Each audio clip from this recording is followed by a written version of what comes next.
ஐயா துணை அகில ஜோதி ஆன்மீக சேனல் நேயர்கள் அனைவருக்கும் வணக்கம். சென்ற பதிவினுடைய தொடர்ச்சியை இப்போது அறிவோம். சான்றோர்களை கட்டாயப்படுத்தி கள் வாங்கி குடித்துவிட்டு நீச குலத்தவர்கள் போதையில் திளைப்பார்கள். ஆனால் அதே சான்றோரை கண்ணிலே கண்டுவிட்டால் போதும், கள்ளேறி சாணான் கிதோ போகின்றான் என்று அவர்களை நெடுந்தூரம் அடித்து விரட்டி கொண்டு விடுவார்கள். நீச குலத்திலே பிறந்த குழந்தைகள் அனைவருக்கும் சேனை ஊட்டுவதற்கு சான்றோர்கள்தான் அமிர்தம் கொடுக்க வேண்டும். சான்றோர்கள் கொடுக்கும் பொருட்கள்தான் நீச குலத்தவரின் வீடுகளை அலங்கரித்தன. அந்த அளவில் சான்றோர்கள் அவர்களுக்கு உதவி செய்தாலும் நீசர்கள் சான்றோர்களை படுத்தும் கொடுமை மட்டும் எந்த விதத்திலும் மாறவில்லை.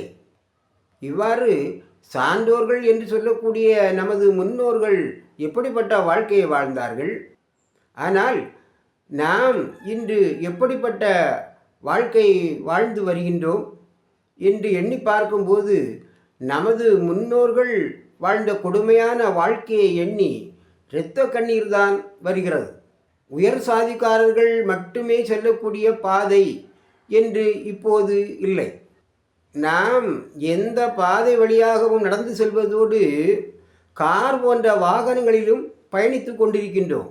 சான்றோர்கள் உடல் உருக உழைக்கும் உழைப்பையெல்லாம் அடித்து மிரட்டி வாங்கி பறித்து திண்டு கொடுத்தார்கள் நீச குலத்தவர்கள்.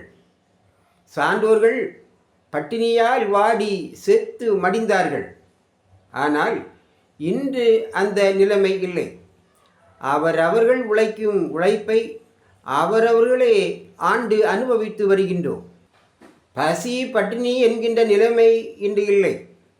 சான்றோர்கள பெண்கள் தங்கத்தில் தாலி அணிய உரிமை இல்லை என்றும், மீறி அணிந்தால் அவர்களின் தாலியை அறுத்து சென்றார்கள் கலிநீசர்கள். ஆனால் இன்று 100 பவுன் 200 பவுன் 300 பவுன் என்று அவரவர்கள் வசதிக்கேற்ப தங்க நகைகள் மட்டுமல்லாது வைரம் பிளாட்டினம் போன்ற நகைகளையும் அணிகின்றோம். கோவில்களுக்கு சென்று இறைவனை வழிபட முடியாத நிலையில் இருந்த சான்றோர்கள் இன்று எந்த ஆலயத்திற்கும் சென்று இறைவனை வழிபடுவதோடு நமது குழந்தைகளுக்கு நாம் விரும்பிய பெயர்களையும் சூட்டுவதற்கு உண்டான நிலைமையில் வாழ்ந்து கொண்டிருக்கின்றோம். மண் சுவர் வைத்து வீடு கட்டி கொள்வதற்கு உரிமை இல்லாமல் இருந்த நமது முன்னோர்கள் பனை ஓலையை சார்த்தி அதிலே வாழ்க்கை நடத்தி வந்தார்கள். ஆனால் இன்று ஏக்கர் கணக்கில் சொத்துக்களுடன் 1 மாடி 2 மாடி என்று பல அடுக்கு மாடி வீடுகளை அமைத்து கொண்டு அதிலே பளிங்கு கற்களை கொண்டு அலங்காரம் செய்து ஏர் கண்டிஷன் போன்ற இயந்திரங்களோடு சொகுசாக வாழ்ந்து வருகின்றோம். முட்டுக்கு கீழே ஆடை அணிந்து கொள்வதற்கு உரிமை இல்லாமல் ஆண்கள் தோளில் கிடந்த துண்டை எடுத்து கம்கூட்டிலே வைத்துக்கொண்டு எஜமானே என்று நீச குலத்தவர்களிடம் அடிமைகளாக கூனி குறுகி பணிந்து நின்றார்கள் நமது முன்னோர்கள். ஆனால் இன்று நாம் பேண்ட் சற்று கோட்டு போன்ற நவீன ஆடைகளெல்லாம் அணிந்து கொண்டு தலை நிமிர்ந்து செல்கின்றோம்.